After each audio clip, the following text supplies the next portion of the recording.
तो आज मैं आपको एक अनोखी रहस्यमय कहानी सुनाऊंगा। अगर आप चैनल पर नए हैं तो अभी सब्सक्राइब कर ले तथा कहानी पूरा देखे। अंत में एक अनोखा रहस्य छुपा है। धन्यवाद। तो सुनिए। एक युग में कलापग्राम नामक एक छोटा सा गांव था जो अपनी कड़ी मेहनत और व्यवस्थित जीवन शैली के लिए जाना जाता था। इस गांव में एक बूढ़ा किसान रहता था जिसका नाम अच्युत था। अच्युत भगवान विष्णु का परम भक्त था, लेकिन उसकी भक्ति का तरीका बहुत ही यांत्रिक था। अच्युत का मानना था कि जीवन में सब कुछ अनुशासन और नियम से होना चाहिए। वह हर काम, हर पूजा और हर प्रार्थना को एक तय समय पर पूरी शुद्धता और नियमबद्धता से करता था। वह मानता था कि भक्ति में एक भी नियम का उल्लंघन भगवान के प्रति अनादर है। अच्युत के पास एक छोटा बेटा था जिसका नाम लीला था। लीला स्वभाव से चंचल और अव्यवस्थित था। उसे किसी नियम या समय सारणी की चिंता नहीं थी। वह पूजा पाठ भी अपने मन से करता था। कभी वह सुबह जल्दी पूजा करता तो कभी देर रात को। वह अपने खेत में भी नियम से काम नहीं करता था, बल्कि जब उसका मन करता तभी करता था। लेकिन जब वह काम करता था तो पूरे आनंद और प्रेम से करता था। अच्युत हमेशा अपने बेटे को डांटता था। वह कहता था, लीला, तुम भगवान विष्णु को अपने इस अव्यवस्थित प्रेम से प्रसन्न नहीं कर सकते। भगवान व्यवस्था और नियम के स्वामी हैं। देखो, मैं हर दिन ठीक सूर्योदय पर अपने खेत में जाता हूँ, तभी मुझे अच्छी फसल मिलती है। लीला केवल मुस्कुराता था और कहता था, पिताजी, भगवान विष्णु नियम से बंधे नहीं हैं, वह प्रेम से बंधे हैं। मैं उन्हें समय नहीं भाव देता हूँ। एक वर्ष गांव में भारी वर्षा हुई। अच्युत की व्यवस्थित खेती को भारी नुकसान हुआ क्योंकि उसने अपने नियम के अनुसार तब यह समय पर मिले बांध मजबूत नहीं की थी। उसकी फसल डूब गई और वह बहुत निराश हो गया। उसी वर्षा में अव्यवस्थित लीला के खेत को कोई नुकसान नहीं हुआ। लीला ने कभी नियम से मेले नहीं बनाए थी, लेकिन जब उसका मन किया था तो उसने आनंद और प्रेम में डूबकर मेले बनाते समय अनावश्यक रूप से ऊंची और मजबूत बना दी थी। उसने वह काम किसी नियम के कारण नहीं, बल्कि अपने मन की संतुष्टि के लिए किया था। अच्युत ने जब अपने बेटे के खेत की ओर देखा तो वह आश्चर्यचकित रह गया। उसका अनुशासन टूट गया था, जबकि उसके बेटे का अव्यवस्थित प्रेम सफल हुआ था।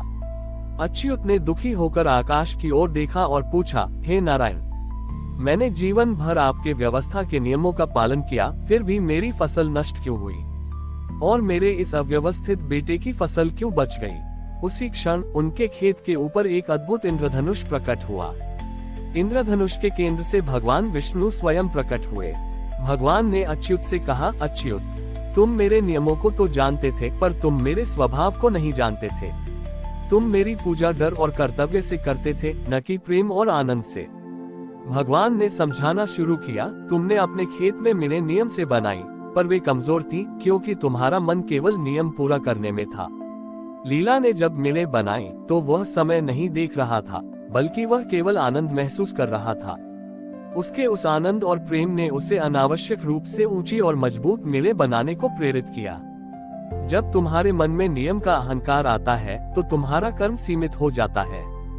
जब लीला के मन में प्रेम का भाव आता है तो उसका कर्म सीमा से परे चला जाता है।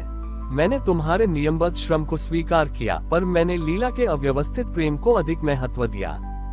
भगवान ने अंतिम बात कही, अच्युत, मैं व्यवस्था का स्वामी हूँ, पर मैं प्रेम की स्वतंत्रता को अधिक पसंद करता हूँ। तुम्हारा अनुशासन अच्छा है, पर जब तक उसमें आनंद और प्रेम का भाव नहीं होगा, वो मुझे वैकुंठ तक नहीं पहुँचाएगा। अच्युत ने अपने नियम और अहंकार को त्याग दिया। उसने अपने बेटे लीला से आनंद में जीने की कला सीखी। उस दिन से अच्युत ने अपनी पूजा भी नियमों से नहीं, बल्कि प्रेम की स्वतंत्रता से करनी शुरू कर दी। इस कहानी का सार यह है कि भगवान विष्णु हमारे जीवन के नियमों और अनुशासन को नहीं देखते, बल्कि हमारे कर्मों और भक्ति में छिपे आनंद और प्रेम की स्वतंत्रता को देखते हैं। सच्चा अनुशासन वह नहीं है जो हमें सीमा में बांधता है, बल्कि वह है जो हमें प्रेम और आनंद में सीमा से परे जाने को प्रेरित करता है। भगवान विष्णु के दर्शन और उनके उपदेश के बाद अच्युत ने पूरी तरह से अपने जीवन के दृष्टिकोण को बदल दिया। उन्होंने नियम की जगह भाव को और शक्ति की जगह आनंद को प्राथमिकता दी। वह अब अपने बेटे लीला के साथ खेत में जाते थे और नियम के बजाय मन की खुशी से काम करते थे। उनके इस नए अव्यवस्थित और आनंदमय जीवन का परिणाम अद्भुत था। उनकी फसल इतनी अच्छी होने लगी कि पूरे गांव में उनका नाम फैल गया।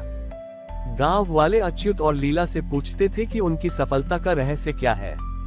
अच्युत ने बताया, हमारा रहस्य केवल एक है, हम काम को कर्तव्य नहीं बल्कि लीला खेल समझते हैं और हम मानते हैं कि हमारे हर प्रयास में हमारा साझेदार भगवान विष्णु हमारे साथ है। लेकिन उसी समय पड़ोसी राज्य शुष्क देश में भयानक सूखा पड़ गया। वहां के राजा ज्ञानदेव बहुत कठोर और नियमबद्ध थे।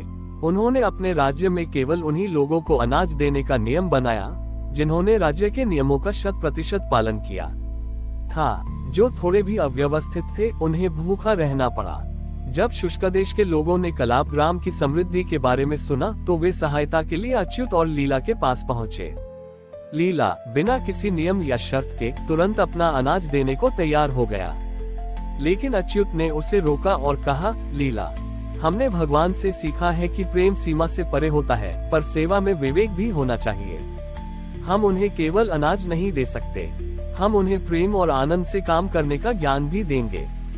अच्युत और लीला शुष्क देश के राजा ज्ञानदेव के पास पहुंचे। राजा ज्ञानदेव ने उन्हें देखकर उपहास किया और कहा, तुम लोग अव्यवस्थित किसान हो, तुम मेरे नियमों से चलने वाले राज्य को क्या सिखाओगे? अच्युत ने नम्रता से कहा, महाराज, हम आपको अनाज तब तक नहीं देंगे जब तक आप हमारी एक छोटी सी शर्त नहीं मानते। राजा ने पूछा, क्या शर्त है? लीला ने उत्साह से कहा, महाराज, शर्त यह है कि आपके राज्य के सभी लोगों को हमारे दिए गए अनाज का एक हिस्सा खाने से पहले अपने घर या खेत में बिना किसी नियम या समय सारणी के केवल 5 मिनट के लिए कोई ऐसा काम करना होगा जिससे उन्हें शुद्ध आनंद मिलता हो। ये पूजा हो सकती है, गाना हो सकता है या किसी की सहायता हो सकती है। बस वह काम आनंद से किया जाना चाहिए। राजा ज्ञानदेव को ये शर्त बिल्कुल मूर्खतापूर्ण लगी, लेकिन भूखमरी के कारण उन्हें शर्त माननी पड़ी। शुष्क देश के लोगों ने अपने जीवन में पहली बार कोई काम बिना किसी बाहरी दबाव या नियम के केवल आनंद के लिए किया। किसी ने 5 मिनट के लिए जोर से हंसा, किसी ने अपने बच्चों के साथ खेला और किसी ने अपने पड़ोसी के घर की सफाई की। जब लोगों ने वह 5 मिनट का आनंद लिया तो उनके हृदय का बोझ हल्का हो गया और उसके बाद जब उन्होंने अच्युत और लीला का अनाज खाया तो उन्हें लगा जैसे वह केवल भोजन नहीं बल्कि जीवन का अमृत है। राजा ज्ञानदेव ने देखा कि लोगों के चेहरे पर वर्षों बाद सच्ची मुस्कान आई है।